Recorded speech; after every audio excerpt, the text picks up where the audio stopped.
پاک پڑھنے پر ہم کو کیا ملے گا؟ سب سبحان اللہ بولو گے نا؟ ہمارے آقا تاجدار مدینہ بولو محمد الرسول اللہ صلی اللہ علیہ وسلم نے فرمایا کوئی مجھ پر ایک مرتبہ درود پڑھے گا. کتنی مرتبہ؟ اب انگلی سے اشارہ کرنا. ہمارے نبی صلی اللہ علیہ وسلم نے فرمایا کوئی مجھ پر ایک مرتبہ درود پڑھے گا اللہ تبارک و تعالی 10 رحمتیں نازل کریں گے. آگے چلو. ہمارے آقا تاجدار مدینہ محمد الرسول اللہ صلی اللہ علیہ وسلم نے فرمایا کوئی مجھ پر 10 مرتبہ درود پڑھے گا اللہ 100 رحمتیں نازل کریں گے. اب جو میں بول رہا ہوں اس پہ عمل کرنا ہے. کریں گے نا عمل انشاءاللہ؟ ایک مرتبہ درود پڑھے 10 رحمتیں نازل ہوگی. 10 مرتبہ درود پڑھے 100 رحمتیں نازل ہوگی. لیکن ابھی عمل کرنا. ہمارے آقا تاجدار مدینہ محمد الرسول اللہ صلی اللہ علیہ وسلم نے فرمایا میرا کوئی بھی امتی مرد ہو یا عورت ہو روزانہ 100 مرتبہ مجھ پر درود پڑھے. کتنی مرتبہ؟ کون کون تیار ہے 100 مرتبہ؟ میں بھی بتاؤں گا کیسے پڑھنے کا انشاءاللہ. ہمارے نبی صلی اللہ علیہ وسلم نے فرمایا انعامات گنتے جانا. ہمارے نبی صلی اللہ علیہ وسلم نے فرمایا کوئی مجھ پر 100 مرتبہ درود پڑھے گا اللہ تبارک و تعالی 1000 رحمتیں نازل کریں گے. کتنی رحمتیں اللہ دیں گے؟ اللہ تبارک و تعالی 1000 رحمتیں اسے عطا کریں گے. اور قیامت کے دن 100 مرتبہ روزانہ درود پڑھنے والا قیامت کے دن اللہ کے پاس آئے گا. اس کی پیشانی پر لکھا ہوگا اس کی پیشانی پر لکھا ہوگا براءۃ من النار. یعنی جہنم تو دور کی بات جہنم کا دھواں بھی اس کے قریب نہیں آئے گا. اس کی پیشانی پر لکھا ہوگا براءۃ من النفاق. یعنی یہ 100 مرتبہ روزانہ درود پڑھنے والا یہ جیا بھی تو کلمے کے ساتھ مرا بھی تو کلمے کے ساتھ قبر میں گیا تو کلمے کے ساتھ اور آج قیامت میں اللہ کے سامنے آیا تو بھی کلمے کے ساتھ. اور بہت پکی بات سننا جو روزانہ 100 مرتبہ درود پڑھے گا ہمارے آقا صلی اللہ علیہ وسلم نے فرمایا میں قیامت میں اس کی سفارش کروں گا اور جس کی میں سفارش کروں گا وہ حوض کوثر پر آئے گا میرے ہاتھوں سے کوثر کا پانی پیے گا اور جو میرے ہاتھوں سے کوثر کا پانی پیے گا وہ بغیر حساب و کتاب کے جنت میں داخل ہو جائے گا. تو چلو کون کون تیار ہے روزانہ کتنی مرتبہ؟ نہیں ساتھ میں بولو نا ہاتھ نہ اٹھاؤ خالی بولو کتنی مرتبہ. کیا کیا فائدے ہوں گے یاد رکھنا فائدے بھول مت جانا. 1000 رحمتیں اللہ نازل کریں گے بولو سبحان اللہ. نمبر 2 پیشانی پر لکھا ہوگا جہنم تو دور کی بات جہنم کا دھواں بھی تیرے پاس نہیں آئے گا. نمبر 3 لکھا ہوگا اللہ فرمائیں گے میرا بندہ تو جیا بھی کلمے کے ساتھ مرا بھی کلمے کے ساتھ قبر میں گیا بھی کلمے کے ساتھ اور آج میرے دربار میں آیا تو بھی کلمے کے ساتھ. تیرے اندر نفاق نہیں تو پکا ایمان والا ہے بولو سبحان اللہ. اور ہمارے نبی نے فرمایا 100 مرتبہ درود پڑے گا قیامت میں سفارش کروں گا جس کی سفارش کروں گا حوض کوثر پر آئے گا. جو حوض کوثر پر آئے گا میرے مبارک ہاتھوں سے کوثر کا پانی پیے گا اور جو کوثر کا پانی پیے گا بغیر حساب و کتاب کے جنت میں داخل ہو جائے گا. تو آج ارادہ کر لو بھائی پہلا کام ربیع الاول میں روزانہ کتنی مرتبہ درود پڑھنے کا. کوئی زیادہ ٹائم نہیں جائے گا 100 مرتبہ میں پڑھنے کا صلی اللہ علیہ وسلم بولو صلی اللہ علیہ وسلم پھر صلی اللہ علیہ وسلم پھر صلی اللہ علیہ وسلم 4-8 مرتبہ صلی اللہ علیہ وسلم پڑھو پھر 1 مرتبہ درود ابراہیم پڑھو پھر 4-8 مرتبہ صلی اللہ علیہ وسلم پڑھو پھر 1 مرتبہ درود ابراہیم پڑھو. 10 منٹ کے اندر انشاءاللہ آپ کا درود پاک 100 مکمل ہوگا اور بغیر حساب و کتاب کے جنت کا فیصلہ ہوگا. لیکن بیچ بیچ میں کیا پڑھتے رہنے کا درود ابراہیم پڑھو نا.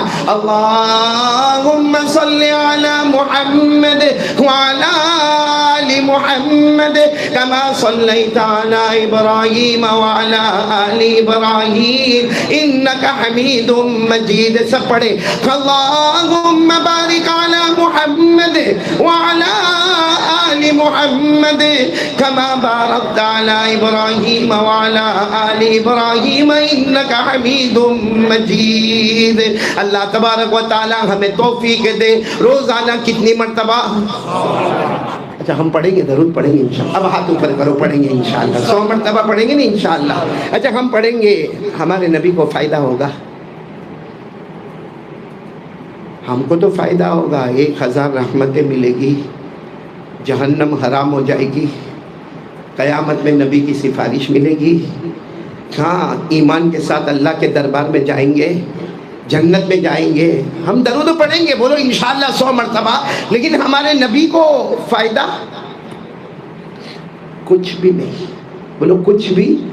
یہ تو احسان ہے کہ ہم پڑھتے جائیں اور وہ سفارش کرتے جائیں، باقی ہمارے نبی کو ہمارے درود کی ضرورت، ارے بولو نا ہمارے نبی کو ہمارے درود کی ضرورت، پورا مجمع بولے نا ہمارے نبی وہ نبی جن پر انسان بھی درود پڑھے، بولو سبحان اللہ، جنات بھی درود پڑھے، بولو سبحان اللہ، ارے جنگل میں رہنے والا درندہ بھی محمد پر درود پڑھے، بولو سبحان اللہ، اڑنے والا پرندہ بھی ہمارے نبی پر درود پڑھے، چرنے والا چرندہ بھی ہمارے نبی پر درود پڑھے، سمندر میں بہنے والی مچھلیاں بھی ہمارے نبی پر درود پڑھے۔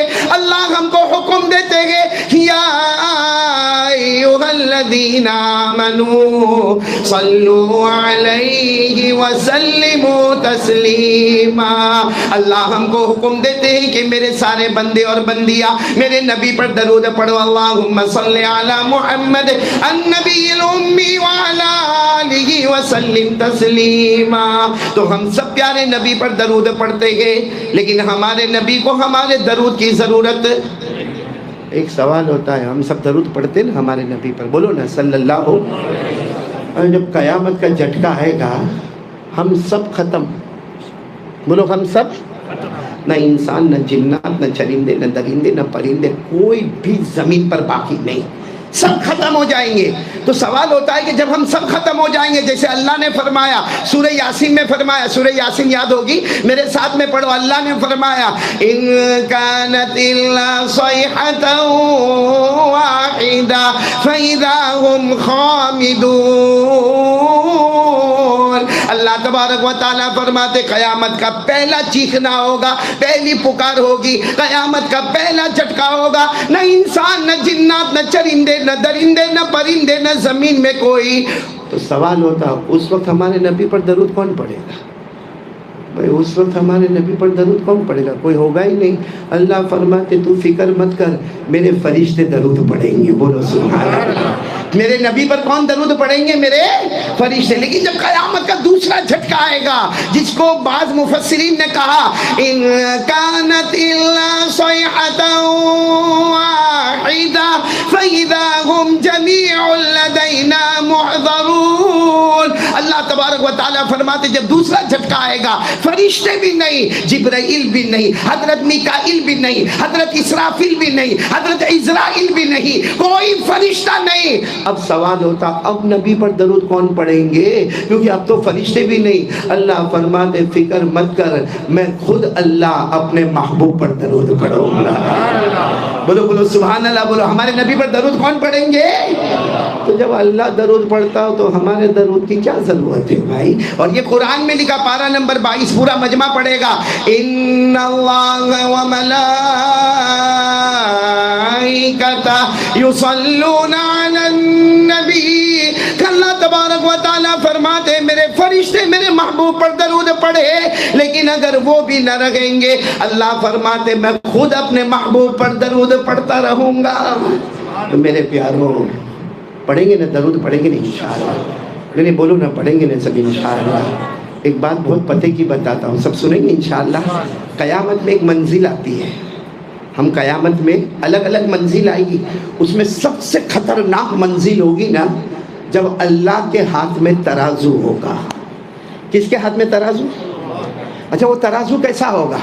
کیونکہ ہم نے بہت ساری دکانوں پر ترازو دیکھے، کسی دکان پر چھوٹا ترازو ہوتا، کسی دکان پر اور بڑا ہوتا، کسی لکڑے وکڑے کی دکان پر جاؤ تو اور بڑا ہوتا، کسی شو روم میں چلے جاؤ تو اور بہت بڑا ترازو ہوتا۔ لیکن اللہ کے ہاتھ میں ترازو کیسا ہوگا؟ تو حضرت داؤد علیہ السلام، حضرت داؤد علیہ السلام پر آسمان سے کتاب اتری، زبور، اس میں لکھا تھا کہ اللہ تبارک و تعالیٰ کے ہاتھ میں ترازو ہوگا۔ تو حضرت داؤد علیہ السلام نے ایک دن رو رو کر کہا اللہ میرے کو ترازو بتا دینا، اللہ وہ ترازو بتا دے جو قیامت میں تیرے ہاتھ میں ہوگا۔ اللہ نے فرمایا میرے پیغمبر داؤد دیکھ نہیں پاؤ گے، دیکھ نہیں؟ حضرت داؤد علیہ السلام نے پھر کہا اللہ ایک مرتبہ بتا دینا، مجھے صرف ترازو دیکھنا ہے جو تیرے ہاتھ میں ہوگا۔ اللہ نے فرمایا میرے داؤد نہیں دیکھ پاؤ گے۔ جب تیسری مرتبہ حضرت داؤد علیہ السلام نے فرمایا اللہ مجھے ترازو دیکھنا ہے، اللہ نے فرمایا میں پردہ ہٹاتا ہوں، دیکھ لو میرے ہاتھ میں جو ترازو ہوگا۔ حضرت داؤد علیہ السلام نے جیسے ترازو دیکھا زمین پر بے ہوش ہو کے گرے۔ اللہ نے فرمایا اب کہاں اب نہیں دیکھنا ہے۔ بعد میں حضرت داؤد علیہ السلام کو پوچھا وہ اللہ کا ترازو کیسا تھا کہ تم بے ہوش ہو گئے؟ کہا 7 آسمان اور زمین اس کے سامنے ایک چھوٹی انگوٹھی کے برابر لگتے تھے، اتنا بڑا اللہ کا ترازو ہے۔ تو قیامت میں اللہ کے ہاتھ میں بولو نا ترازو ہوگا۔ اور یہ منزل میرے بھروچ والوں اتنی ڈینجر ہوگی کہ امام بخاری رحمت اللہ علیہ نے پوری بخاری میں 9000 سے زیادہ حدیثیں لکھی ہے۔ کتنی؟ 9000 سے زیادہ حدیثیں لکھی، لیکن جب بخاری شریف کو ختم کر رہے امام بخاری رحمت اللہ علیہ آخری حدیث پر آ رہے ہیں، تو امام بخاری بھی اپنے بچوں کو بتا رہے ہیں کہ دیکھو میں امام بخاری میں نے 9000 حدیثیں لکھی، اور 9000 حدیثیں ایسے نہیں لکھی، ہر حدیث کے لکھنے سے پہلے وضو بھی کیا، ہر حدیث کے لکھنے سے پہلے 2 رکعت نماز بھی پڑھی، اور جب کوئی حدیث سمجھ میں نہیں آئی تو خواب میں میرے نبی نے مجھے بتایا کہ صحیح حدیث کون سی ہے۔ امام بخاری نے اتنی محنت کے ساتھ 9000 سے زیادہ حدیثوں کو جمع کیا، لیکن اخیر میں امام بخاری بھی کہتے ہیں اپنے بچوں سے، اپنے پڑھنے والوں سے، سب پڑھنے کے بعد یاد رکھنا قیامت میں اللہ کے ہاتھ میں ترازو ہوگا۔ بولو قیامت میں اللہ کے ہاتھ میں ترازو ہوگا، اور ظلم رائی کے دانے کے برابر نیکی کا پلہ بھاری ہو گیا، جا جنت میں چلا جا، اور برائی کا پلہ بھاری ہو گیا، اللہ حفاظت فرمائے کہاں چلا جا۔ تو امام بخاری آخری حدیث میں یہی لاتے ہیں کہ ترازو کس کے ہاتھ میں ہوگا؟ بولو اللہ نے فرمایا وَنَضَعُ الْمَوَازِينَ الْقِسْطَ لِيَوْمِ الْقِيَامَةِ فَلَا تُظْلَمُ نَفْسٌ شَيْئًا وَإِن كَانَ مِثْقَالَ حَبَّةٍ مِّنْ خَرْدَلٍ أَتَيْنَا بِهَا وَكَفَى بِنَا حَاسِبِينَ۔ اللہ تبارک و تعالیٰ فرماتے پورا مجمع بولے قیامت میں کس کے ہاتھ میں ترازو ہوگا؟ ساتھ میں بولو نہ کسی پر ظلم۔ اگر رائی کے دانے کے برابر نیکی ہوگی وہ بھی ترازو میں، رائی کے دانے کے برابر برائی ہے تو وہ بھی ترازو میں، اور اللہ فرماتے ہم سے بڑھ کر انصاف کرنے والا کون ہوگا؟ پورا مجمع بولے نا سب سے بڑا انصاف کرنے والا کون؟ اللہ کے ہاتھ میں ترازو ہوگا، اور یہ سب میرے ساتھ میں پڑھیں گے۔ ترازو کے 2 پلے ہوں گے، نیکی کا پلہ جھک گیا، بولو آمین، کہاں جائیں گے؟ اور یہ جھکا تو یہ قرآن میں لکھا، میں نہیں کہتا بلکہ سب پڑھیں گے میرے ساتھ میں۔ اللہ نے فرمایا فَأَمَّا مَنْ ثَقُلَتْ مَوَازِينُهُ فَهُوَ فِي عِيشَةٍ رَاضِيَةٍ وَأَمَّا مَنْ خَفَّتْ مَوَازِينُهُ فَأُمُّهُ هَاوِيَةٌ وَمَا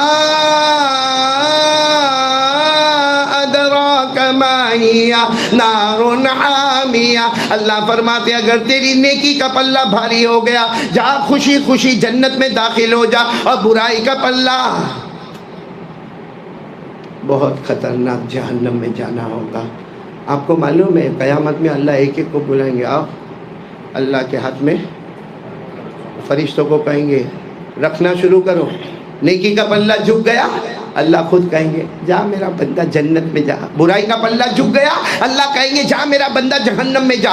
ایک بندہ آئے گا، سب سننا برابر، ایک بندہ آئے گا، برائی کا پلہ جھک گیا، کہاں جائے گا؟ بولو کہاں جائے گا؟ اللہ کی طرف سے آواز آئے گی ادخل یا عبدی فی النار، جا میرا بندہ جا جہنم میں جا، اور فرشتے اس کو کھینچنے لگیں گے چلو چلو چلو جہنم۔